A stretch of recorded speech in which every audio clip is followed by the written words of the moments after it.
Hello guys, ಎಲ್ಲರೂ ಹೇಗಿದ್ದೀರಾ? ಮತ್ತೊಂದು ವಿಡಿಯೋಗೆ ಸ್ವಾಗತ. ಇವತ್ತಿನ ಅಪ್ಡೇಟ್ ಬಂದ್ಬಿಟ್ಟು ಚಾಂಪಿಯನ್ಸ್ ಟ್ರೋಫಿ ರಿಲೇಟೆಡ್ ಆಗಿರುತ್ತೆ. ಇಂಡಿಯನ್ ಸ್ಕ್ವಾಡ್ ಅನೌನ್ಸ್ ಆಗಿದೆ. ಯಾರ್ಯಾರೆಲ್ಲ ಸ್ಕ್ವಾಡ್ ಅಲ್ಲಿ ಇದ್ದಾರೆ, ಯಾರು ಇಲ್ಲ ಅನ್ನೋದು ನೋಡುವ. ಬನ್ನಿ ಈಗ ಸ್ಟ್ರೈಟ್ ಅವೇ ವಿಡಿಯೋ ಕಡೆಗೆ ಹೋಗೋಣ.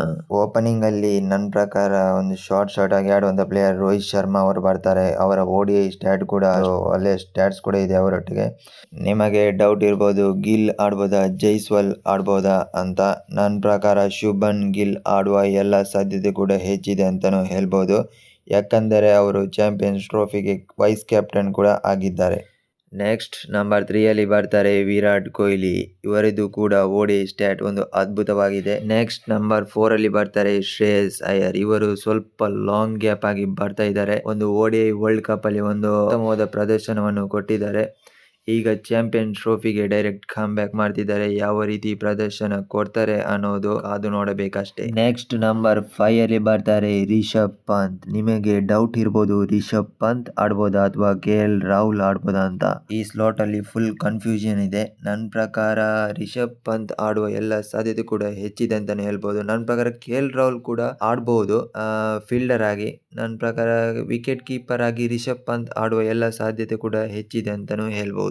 ನೆಕ್ಸ್ಟ್ ನಂಬರ್ 6 ಅಲ್ಲಿ ಬರ್ತಾರೆ ಹಾರ್ದಿಕ್ ಪಾಂಡ್ಯ. ಇವರು ಒಂದು ಲಾಂಗ್ ಗ್ಯಾಪ್ ಆಗಿ ಬರ್ತಿದ್ದಾರೆ. ಒಂದು T20 ವರ್ಲ್ಡ್ ಕಪ್ ಅಲ್ಲಿ ಒಂದು ಒಳ್ಳೆಯ ಪ್ರದರ್ಶನವನ್ನು ಇವರು ಕೊಟ್ಟಿದ್ದಾರೆ. ಒಳ್ಳೆಯ ಬೌಲಿಂಗ್ ಕೂಡ ಮಾಡ್ತಾರೆ, ಬ್ಯಾಟಿಂಗ್ ಕೂಡ. ಒಂದು ಅದ್ಭುತವಾದ ಆಟಗಾರ ಅಂತಾನೆ ಹೇಳ್ಬಹುದು. ನಂಬರ್ 7 ಅಲ್ಲಿ ಬರ್ತಾರೆ ರವೀಂದ್ರ ಜಡೇಜಾ. ಇವರಂತೂ ಶಾರ್ಟ್ ಆಗಿ ಪ್ಲೇಯಿಂಗ್ 11 ಅಲ್ಲಿ ಆಡುವಂತಹ ಆಟಗಾರ. ನೆಕ್ಸ್ಟ್ ನಂಬರ್ 8 ಅಲ್ಲಿ ಬರ್ತಾರೆ Akshar Patel. T20 world cup ಅಲ್ಲಿ ಒಂದು ಅದ್ಭುತವಾದ ಪ್ರದರ್ಶನವನ್ನು ಕೊಟ್ಟು ಈಗ ಚಾಂಪಿಯನ್ಸ್ ಟ್ರೋಫಿ ಸ್ಕ್ವಾಡ್ ಗೆ ಆಡ್ ಆಗಿದ್ದಾರೆ. ಇವರು ನನ್ನ ಪ್ರಕಾರ ಪ್ಲೇಯಿಂಗ್ 11 ಅಲ್ಲಿ ಆಡುವ ಎಲ್ಲ ಸಾಧ್ಯತೆ ಕೂಡ ಹೆಚ್ಚಿದೆ ಅಂತಾನೂ ಹೇಳ್ಬಹುದು. ಯಾಕಂದರೆ ಇತ್ತೀಚೆಗೆ ಅವರು T20 ಸ್ಕ್ವಾಡ್ ಗೆ ವೈಸ್ ಕ್ಯಾಪ್ಟನ್ ಆಗಿದ್ದಾರೆ.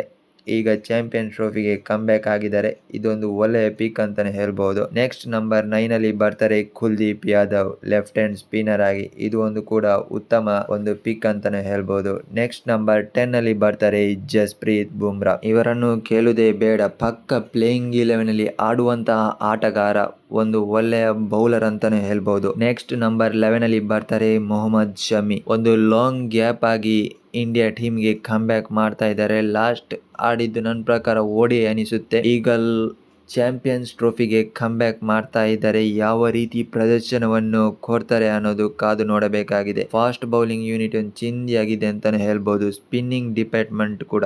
ಬ್ಯಾಕಪ್ ಪ್ಲೇಯರ್ ಆಗಿ ಆಡುವುದು ಯಾರ್ಯಾರು ಅಂತ ನೋಡೋಣ.